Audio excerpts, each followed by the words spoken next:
আসসালামু আলাইকুম এভরিওয়ান। আশা করি সবাই ভালো আছেন।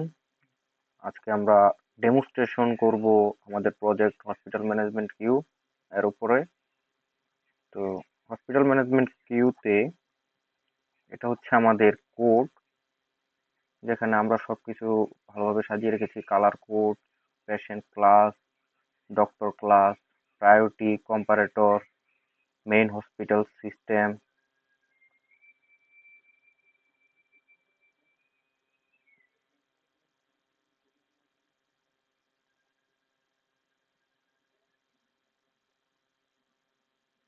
তো এই হচ্ছে আমাদের ফুল কোড, এবং আমাদের আউটপুটে যেগুলো আছে সেগুলো হচ্ছে add patient, survey next patient, view all patient, search patient, remove patient, estimated waiting time, add doctor, view all doctor, remove doctor, generate report, assign patient to doctor, exit.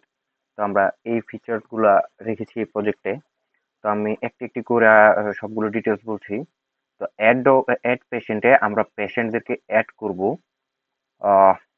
এইভাবে ধরে ধরে, যে প্রথমে আমরা নেম দিব, এজ দিব, address দিব, blood type জানা থাকলে দিব, না দিলেও চলবে। তার একটি প্রবলেম, যেমন আমরা ডার্মেটোলজি দিয়েছি, ফোন নাম্বার, ইমার্জেন্সি কেস নাকি না। ইমার্জেন্সি কেস বলতে বোঝানো হয়েছে মানে পেশেন্টটা কি গুরুতর কোনো সমস্যা নাকি নর্মালি আমরা শুধু চেক আপ করলেই হবে, এরকম টাইপের কিছু একটা। তো সেই ক্ষেত্রে ডার্মেটোলজির যে চেম্বার সেটা আমরা এভাবে লিখবো, চেম্বার 12। এই চেম্বার 12 যে ডক্টর উনি মূলত এই স্পেশালিস্ট ডার্মেটোলজির। তো সেই ক্ষেত্রে দেখেন এখানে পেশেন্ট অ্যাডেড সাকসেসফুলি এবং আইডি নাম্বার তার 5। তো সেই ক্ষেত্রে আমরা একজন পেশেন্টকে অ্যাড করেছি অ্যাড পেশেন্টে। তো আমরা কয়জন পেশেন্ট অ্যাড করেছি সেই ক্ষেত্রে আমরা ভিউ অল পেশেন্ট যদি দেই, মানে 3 নাম্বার যদি সিলেক্ট করি, আহ, তো আমরা যদি ভিউ অল যদি আমি আইডি দেই, 1 দেই, তাহলে সবগুলো এসে পড়বে। যেমন এই যে এখানে আইডি 1, 2, 3, 4, 5, মানে আমি মোট 5জন পেশেন্টকে অ্যাড করেছি। সেই ক্ষেত্রে আমার 5জন পেশেন্ট ভিউ অবস্থায় আছে।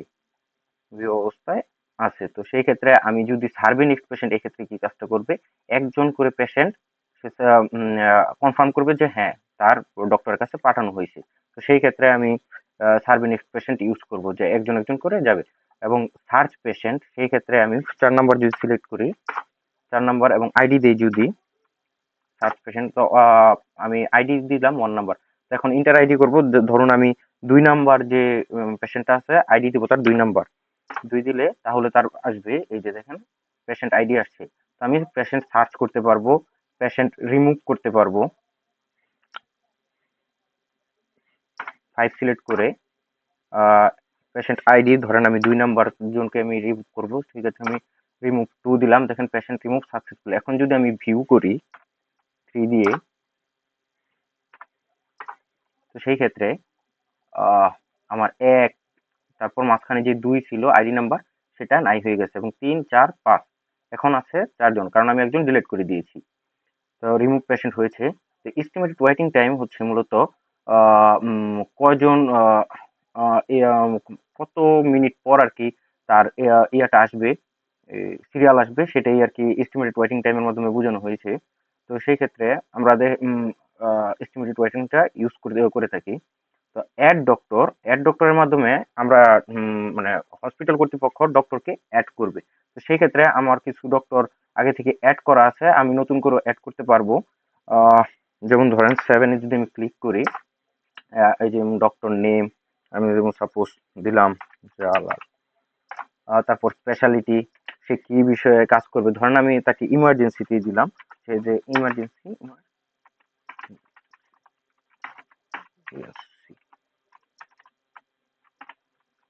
ইমার্জেন্সি চেম্বার নাম্বার ধরেন দিলাম ওপিডি, মানে ওপিডি ওপিডি। দেখুন সে ডক্টর অ্যাডেড সাকসেসফুলি, আইডি হচ্ছে তার 33, সে 33 নাম্বার আইডি নিয়ে সিলেক্ট হয়েছে। এখন ধরেন আমি সবগুলো ডক্টরকে আমি কি করবো, দেখবো।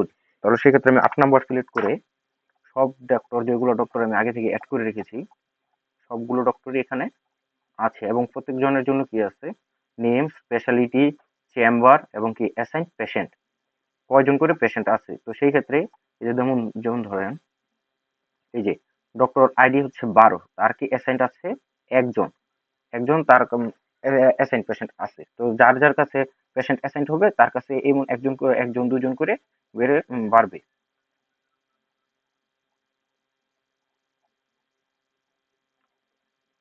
তো আমরা সেই ক্ষেত্রে ডক্টর রিমুভও করতে পারবো। যেমন 9 সিলেক্ট করে ডক্টর আইডি নাম্বার দিলাম, ধরেন এখন আমি 33 নম্বর, 33 ক্লিক করলাম, এই 33 ID doctor, doctor remove successfully. এবং আমি চাইলে সেটা দেখে দেখতেও পারবো যে আহ, এই দিলাম যে 32 পর্যন্ত আছে, 33 নাম্বারটা নাই হয়ে গেছে। তা আমি চাইলে জেনারেট রিপোর্টও করতে পারবো। Assign assign patient to doctor, assign patient to doctor, so সেই হিসাবে আমি দেখতে পারবো যে 11 যদি দেই, পেশেন্ট আইডি,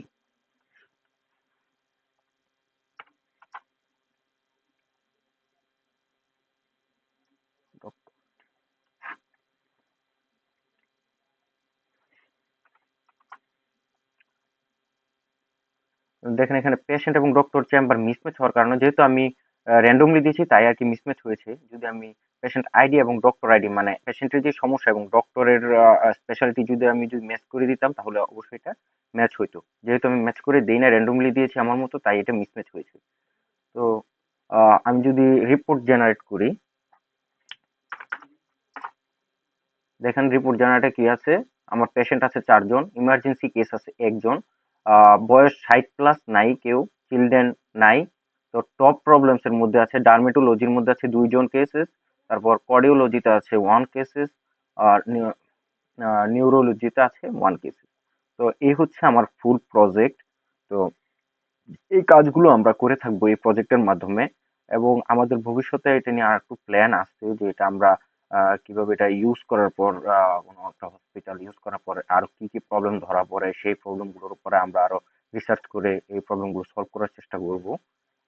এই হচ্ছে আমাদের প্রজেক্টের ফুল ওভারভিউ। আশা করি আমার ভুল যদি এখানে কিছু থেকে থাকে তাহলে আহ, ক্ষমার দৃষ্টিতে দেখবেন। সবাই ভালো থাকবেন। আসসালামু আলাইকুম।